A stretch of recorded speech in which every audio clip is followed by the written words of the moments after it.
आज से लगभग 50 साल पहले अमेरिका इकलौता ऐसा देश बना जो इंसानों को चांद पे भेजने में सफल हुआ।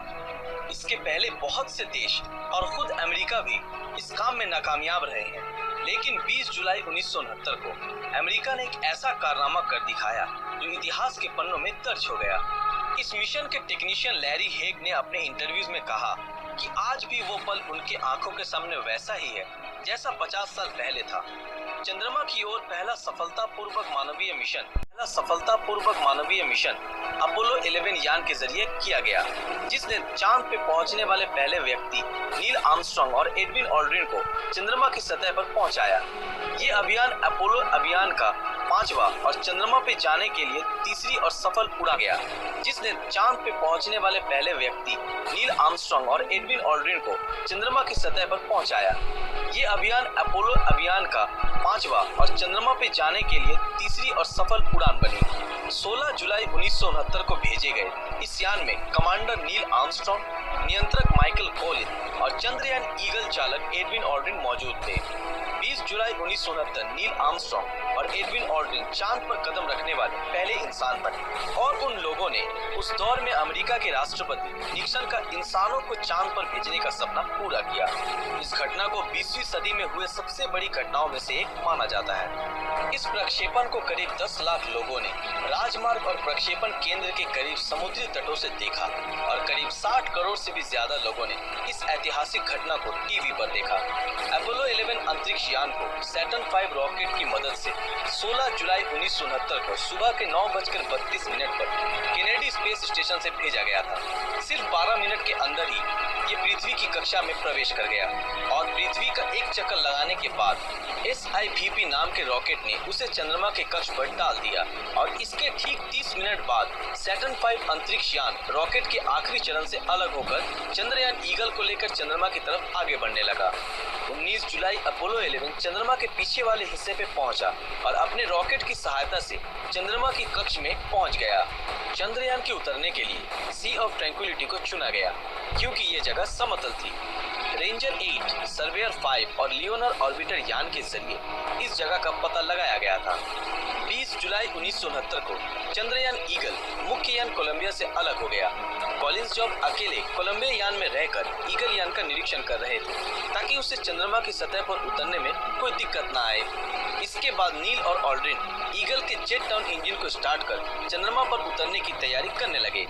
यान के लैंडिंग की प्रक्रिया शुरू होने के बाद एंगस्ट्रॉम ने यान के अपने पथ से दूर जाने का संकेत स्पेस सेंटर को भेजा। ईगल अपने निर्धारित समय से 4 सेकंड आगे चल रहा था। इसका मतलब ये था कि वे चुने गए जगह से मीलों दूर उतर सकते हैं। तभी ईगल कंट्रोलर और डायरेक्शन कंप्यूटर ने खतरे के सिग्नल भेजने शुरू कर दिए, जिससे आर्मस्ट्रांग और ऑल्ड्रिन जो कि खिड़की से बाहर का नजारा देखने में मशगूल थे, उनका ध्यान उनके कंप्यूटर पर गया और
से मैं गुजारिश करता हूँ कि आप लोग कुछ देर मौन रहकर पिछले कुछ घंटों में हुए घटना को याद करें और अपने अपने तरीके से ऊपर वाले का शुक्रिया करें और इस मिशन के पूरे होने की दुआ मांगो। अपोलो 11 के लैंड के 6.5 घंटे बाद 21 जुलाई रात के 2:46 पर नील आर्मस्ट्रांग ने चंद्रमा पे अपना पहला कदम रखा और कहा, इंसान के लिए ये बस एक छोटा सा कदम है, लेकिन इंसानियत के लिए मानो ये एक बहुत बड़ी छलांग है। अगले 2.5 घंटों तक आर्मस्ट्रांग और ऑल्ड्रिन मिलकर तस्वीरें लेने, नमूने जमा करने और पत्थर जमा करने में लगाए। इसके बाद दोनों ने मिलकर early Apollo Apollo scientific experiment package की स्थापना की और अमेरिकी झंडा लहराने की तैयारी में जुट गए और इस काम के लिए उन्हें 2 घंटों से भी ज्यादा का समय लगा। इसके बाद तकनीकी बाधाओं और खराब मौसम के बावजूद चांद की सतह से टीवी पर सीधा प्रसारण शुरू हो गया, जो कि ब्लैक एंड व्हाइट था और जिसे लगभग 60 करोड़ से भी ज्यादा लोगों ने देखा। आर्मस्ट्रांग ने उनके ईगल यान की कुछ तस्वीरें भी ली, जिससे चंद्रमा की सतह पर उतरने के बाद के हालातों की जांच हो सके।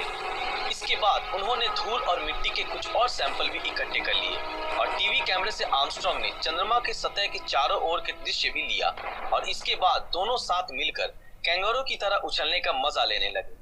उन्होंने बाद में ये बताया कि वहाँ की मिट्टी काफी फिसलन भरी और एकदम पाउडर की तरह बारीक थी, जिससे उन्हें चलने में काफी दिक्कतें भी आई।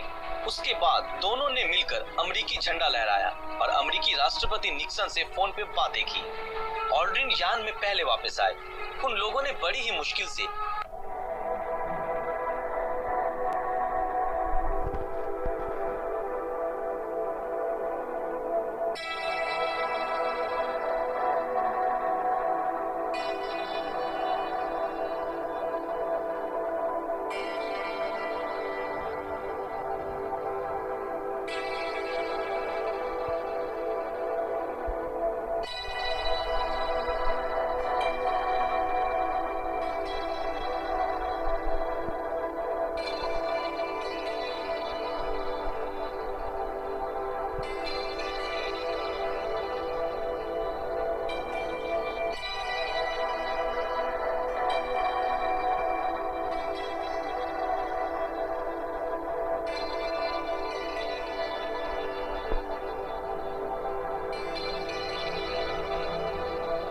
देशों की यात्रा की और करीब 10 करोड़ से भी ज्यादा लोगों ने इन्हें देखा। इनका नाम इतिहास के पन्नों पर स्वर्ण अक्षरों में लिखा जाएगा और हम उम्मीद करते हैं कि जब तक ये दुनिया कायम है, इनका ये कारनामा पूरी दुनिया याद रखेगी।